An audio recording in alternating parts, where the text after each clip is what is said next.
We've talked previously on Cow-Calf Corner about vaccine handling, getting it to the farm, to the ranch, to the chute, and having it mixed. Now we're going to get into more detail about the actual injection of the vaccine with the animal.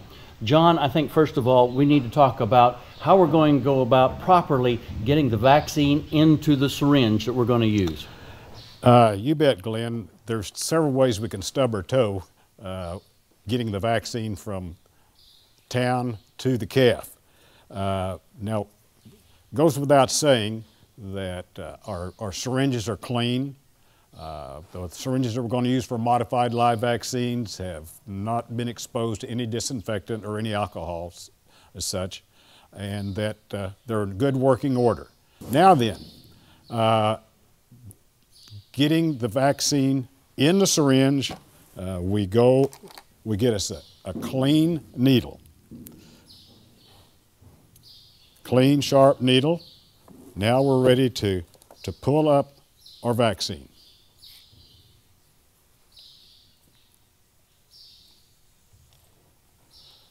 We get all the air out of the syringe. One of the things I might mention while we're going here is whenever we've used up all the vaccine in a syringe and we're going to go back to the vial to pull up more vaccine, that's the time to change needles, to put a new needle on when we go back in to that vaccine vial to keep it from becoming contaminated.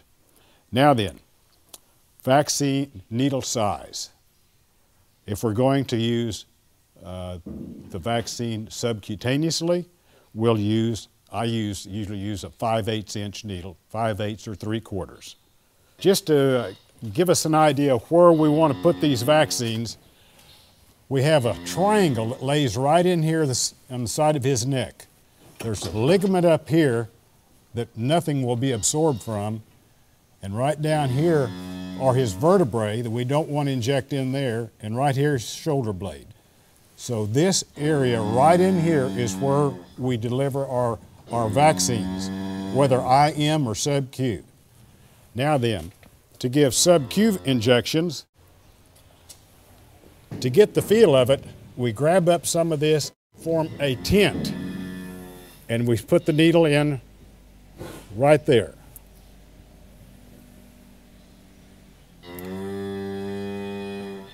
Now then, if we're doing a lot of cattle, and if you've decided, I know what that feels like to be sub-Q, then without tinning, we can come in at an angle like that, give it a jerk, you've got the needle under the skin, and then deliver it.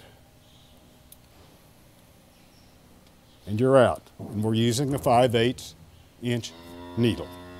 I'm not going to stick him again, but we come in this same area, this same flat area at the side of his neck, and stick in the muscle there. And so as we wrap up this series on vaccine handling and actual injection sites, I think it's important that beef producers remember to follow the Beef Quality Assurance Guidelines. Those have been set out by the National Cattlemen's Beef Association, are available through any county extension office, and it means that we're going to continue to have high consumer confidence in our beef products, as well as it's just the right thing to do. And we'll visit with you again next week on Sunup's Cow-Calf Corner.